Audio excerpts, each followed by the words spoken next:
Have you ever stopped to think about how much guesswork goes into some technologies before someone finally, well, figures it out? That leap from just kind of hoping it works to actual reliable science. Absolutely. That moment where engineered consistency just replaces the old chaotic way of doing things. Exactly. And today we're looking at a really defining example of that shift, especially in modern consumption culture. Yeah. We're talking about the invention of the electric dab nail, Mm-hmm. the e-nail. Mm-hmm. So this is our deep dive. We're digging into the history, mostly based on a piece from Nuggnotes called The Invention of the E-Nail. Right. And our mission, really, is to trace how a couple of innovators, TaskRok and Dave Jensen, took some industrial parts, wired them up in a box, and basically transformed a whole culture. Killed the torch, you could say. Yeah, rewired the whole ritual. But to really get it, you got to picture the scene back then, say around 2012. Okay. We were deep in what people called the titanium era. You had these titanium domeless nails, which were state-of-the-art, but the power source, it was usually a big propane or butane torch. Think like creme brulee torch, but bigger. Yeah, I remember those days. Not exactly subtle. Not at all. And for the person actually using it, it meant total inconsistency. There was no real control. So you just heated it until it glowed red? Pretty much. Glowed red, then you'd start counting maybe 30 seconds. And hope, just hope, you landed in that perfect temperature window for a low-temp dab. A gamble, basically. Absolutely. Like the source says, every single time was a gamble. Too hot, too cold. Sometimes you just scorched everything. The whole experience was just unstable. And it's that instability, that lack of a standard that really created the opening. Precisely. So this one company, highly educated type, they're right in the thick of it, and they ask this question that changes everything. What if the nail stayed hot on its own?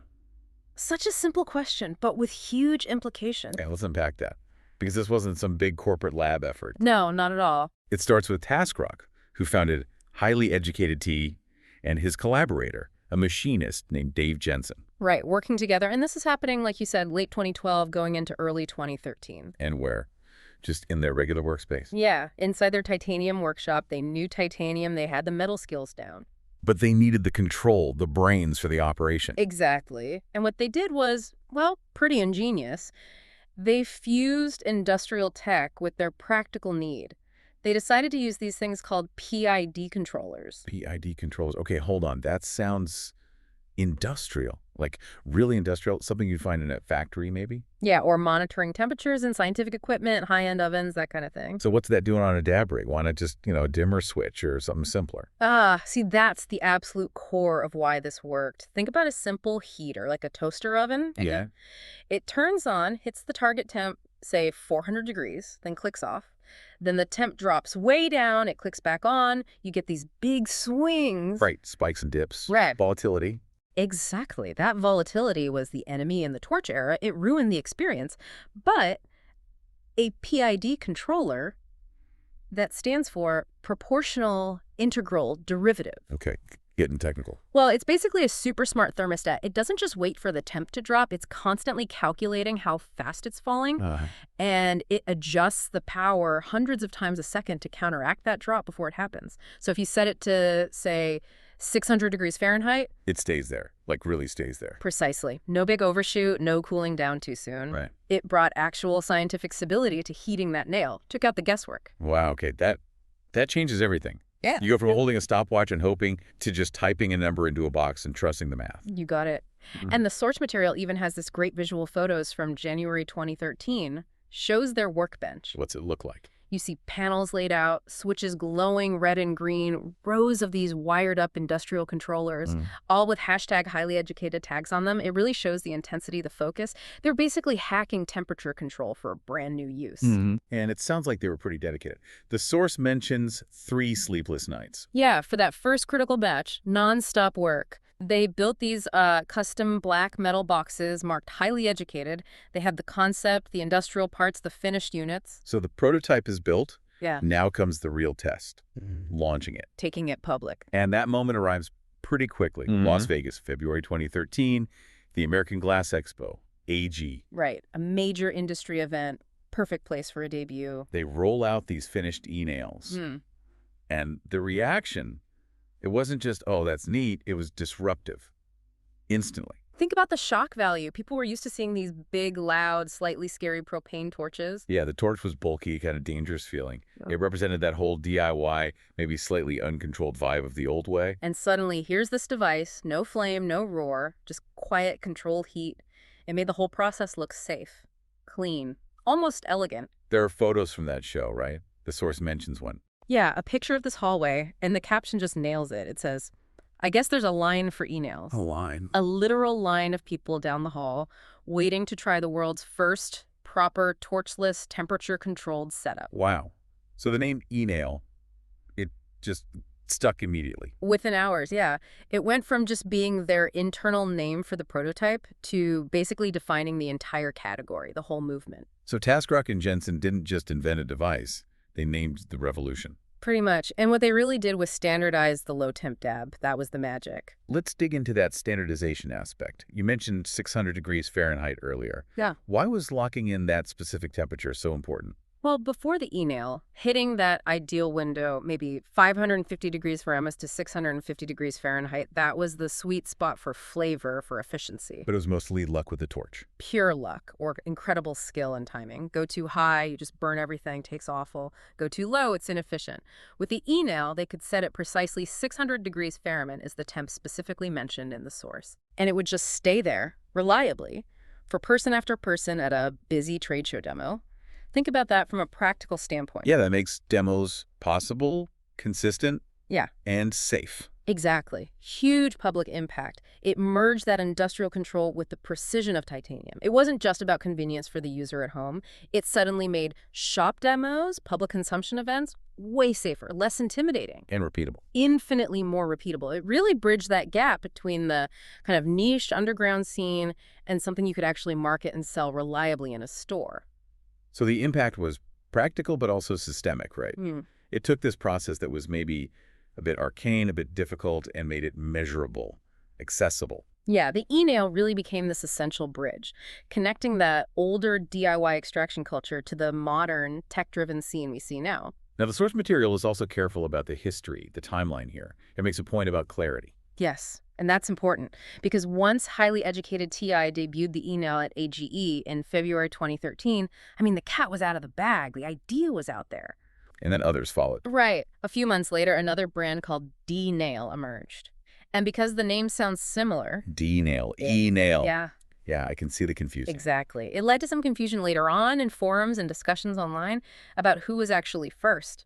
People started mixing them up. But the record, according to nuggnotes anyway, is clear. Very clear. The original invention, the first public debut, and the actual name e-nail all trace straight back to TaskRok, Dave Jensen, and that highly educated tier launch at AGE in 2013. Okay, so establishing that historical marker is key.